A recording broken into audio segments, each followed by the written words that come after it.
Аав дээр хүн шиг хэрхэн болоод ирээ гэд цэргийн албанаа хааж чадахгүй юу гэд аав санал төвшүүлжсэн. Өдөө мал дээр малаа тэгэл гэр зурдаг байсан. Анх ихдээ тэгтээ яг нэг нэг хэлээд юу шантрах юм байсан уу? Анх ирээд шантрах зүйл ихний карантины 45 өнөختөр гарч ирсэн. За эндээс нэг хэдэн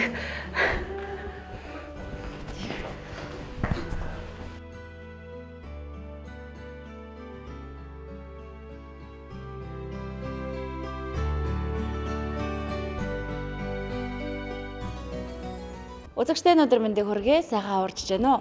За үзэгч та бүхэндээ бид Хилийн тэг 243 дугаар ангийн ахлах байлдагч Наранбаттай бас үзэгч та бүхнийг уулзах гэж байна. Энэ өдрийн мэндийг хүргэе. Цэргийн албанд тавтай юу? Та нар гэсэн энэ өдрийн мэндийг хүргэе. Цэргийн албанд тавтай сайхан байна. За 2019 оны 2 дугаар ээлжийн цэрэг гэхлээр одоо ерөөдөө бас халагдах хугацааны өрнөдөж байгаа гэсэн үг. За жилийнхаа талаар тийм халагдах бол ерөнхийдөө төгсөн. Аранга аймгаас ирсэн тийм Аранга аймгийн Эрдэнэлгоос бас ирсэн. За ерөөдөө цэргийн албыг одоо яагаад хай гэж бодов? Өөрийнхөө хүслээр юу явбуу? Гэр бүлийнх нь эсвэл одоо аав ч юм уу, ээжийн ч юм уу тийм ээ. За одоо миний хүү цэрэгт яваач гэдэг юм уу? Ер нь тийм санал дэвшүүлжсэн үү? Аав дэвшүүлжсэн. Аав дээр хүн шиг хэрхэн болоод ирээ гэд цэргийн албанаа хааж чадахгүй юу гэд аав санал дэвшүүлжсэн. Тэг чи анх юу шууд хүлээж авсан уу? Бас бодсон уу? Бодсон. Нилийн бодсон. Тэгээд бодоод аавын саллыг дэмжиж алба хахаар ирсэн. Цэргийн албанд ирэхээс өмнө ер нь юу хийдэг вэ?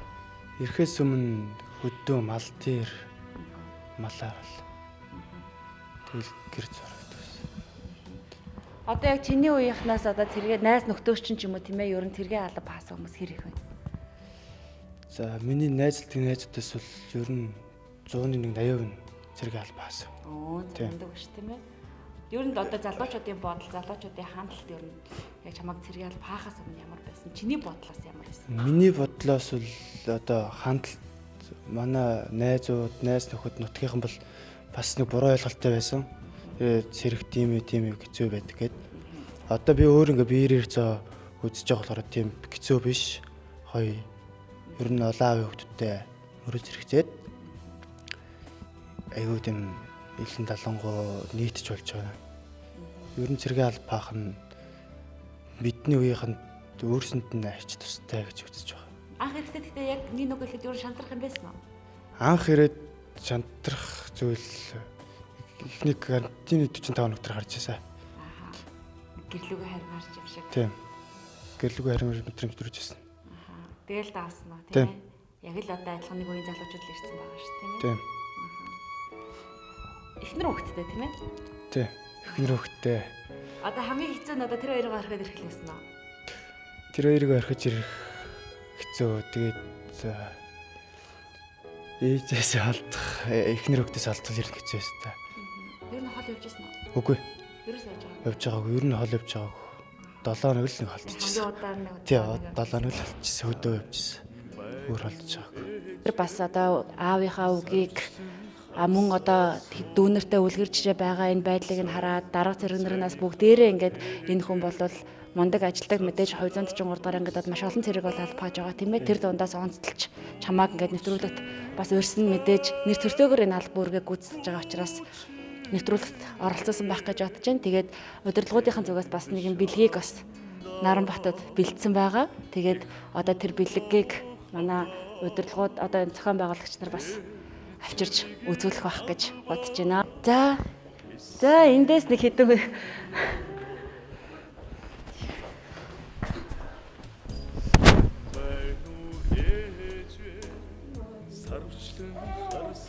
аав дээр хүн шиг хэрхэн болоод ирээ гэд цэргийн албанаа хааж чадахгүй юу гэд аав санал төвшүүлжсэн.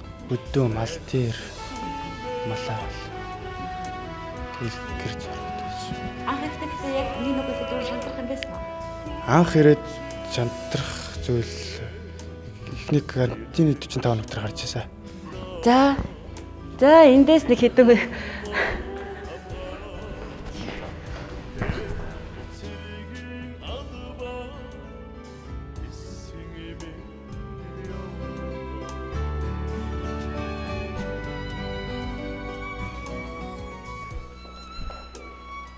Хамгийн сүүлд 10 сард гэр бүлийнхэнтэйгээ уулзсан Тийм. тийм ээ. Гэрхнийг нь авчирсан гэсэн ер нь шуум янз бүрийн сонсогдоогүй юу? Гөө. Сонсогдог. Охин том болсон байна уу? Зөндөө том болсон. Аагаа танихгүйс бишүүрхэд ах шиг байна тийм ээ 4 сартаа. Тийм. Би одоо бүр тайдыг дагаад бүр цуг хоолоо зангираад бүр юм ярьж чадахгүй болчихлоо штэ. За тэгээд ээжтэй гэр бүлийнхэндээ бас хандаад юу гэж хэлмээр вэ? За ээж аав эхнэр хүүхд гэр бүлийнхэндээ хандаад бүгдэнд нь хайртай шүү. Өдөрт хэрэгтэй өсгөж хүмүүжүүлсэн ээж аав өртөө маш их баярлаа гэж хэлээ. Тэр ингэж хамгийн сүүлд үйлжсэн үү? Үгүй. Ойлж байгаа. Яавал яачгүй бүр гинтийн бэлэг байж чадчихсан. Яах ч раалч. Заяа цагаан нутны хон шүүмөргөлтэй залгаж манах хөвгүүдийн тасрашгүй удамтай зоригон дэрлэгдсэн тангарагын хиймуртай зам Монголын төрийн дуулал их шиглэх их цайзмын бүтэн биенийхэн жаргалыг хумслан таны төлөө зогсон бүрэн улсын минь халдашгүй чанар надад оршном Атсар жиндүүлсэн нүцгэн салхинд сэтгэл бэрхэд хайрлах хингэрхэнд анян өгсөн өвдийн түүх намайг шахуурдном эрхлүүлж цэцгэн дээрээ өсгсөн элдвэлхэд чулуун дан бүдрэж ухаажуулсан дуулахад цуурэн төрөлгөр урамшуулсан уйлахад зөөлөн салхаран аргадсан намайг өөр дээрэн тоглуулсан таны төлөө насаран зогсонч багдах мэт санагдахын их хормын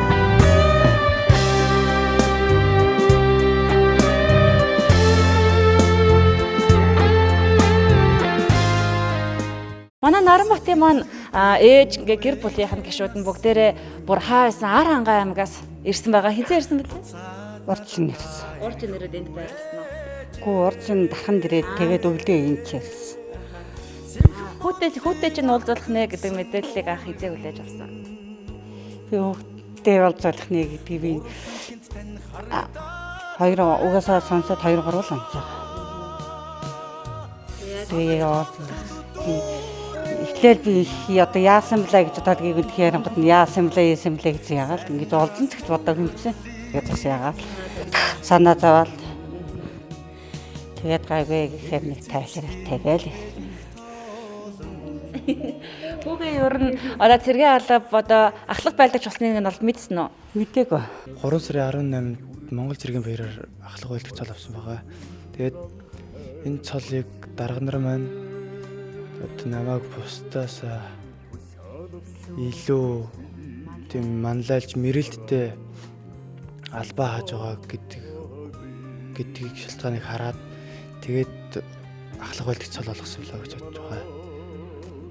Одоо тэгээд цэргийн алба хаагаад халагдаад ирэхлээр ер нь юу гэж юм одоо мал дээр л байгаад байх уу эсвэл өөр нэг ажил хөдөлмөр эрхлэж гэдэг юм одоо бодол нь өөрчлөгдсөн зүйл байгаа. Ер нь цэргийн албан дээрээд сэрэгтэйг уйлраад гэрэтэр уйлрах тийм санал. Одоо 240 дугаар ангийн бас нэг давуу тал гэдэг шүү дээ тийм ээ. Тийм. Тийм. Яагаад тэгж байна? Ер нь ард байхдаа би ажил энэ төрөй хийдгүү мал дээр очиод худлаа үнэ л байдаг гэсэн. Тэгээ энэ ч яриад олон аавын хүүхдүүдтэй мөр зэрэгцээд албаа гоё хаагаад улирмар мэдрэмжсэн. Цэргийн алба ер нь гоё санагдаж байна. Ер нь анх төсөөлж яснаас өөр байснаа цэргийн алба хаах. Хамаагүй өөр байсан. Анх би цэргийн албыг дээр интернетээр үзээд хүн цэрэгт ийм болдог гэд бас жоо айж имэжсэн. Тэгээд цэргийн амьдралд хэцүү үений тэрээгээд нэлээд тийм хөвгтэй сонссон. Тэгээд өөрөө биеэрээ чаагаад давгүй гоё тийм одоо л шантраад зүйл байхгүй. Ахаад гэрээ тэлчин болоод хилийн одоо албаа үргэлжлүүлэхээр одоо ахаал ирээдтэйгээ уулзахгүй одоо удна гэсэн үг шүү дээ. Тэгсэн ч одоо хамаагүй юм тийм ээ. Хамаагүй тийм. Ер нь чамаа татсан зүйл байгаад байна л да. Тийм. Ер нь хилийн цэрэг гэдэг бусдад дотоод ангиас хамаагүй өөр тийм Монгол улсаа дарахын хэлийг хамгаалж байгаа. Монголчуудаа бүгдийг хамгаална гэдэг зорилгоор дээрэс нь эхнэр хүүхд аав ээж ах дүү нарыг хамгаалж байгаа гэж бодохоор ер нь улираад цэргийн албаа өргөжлүүлмээр санагдсан.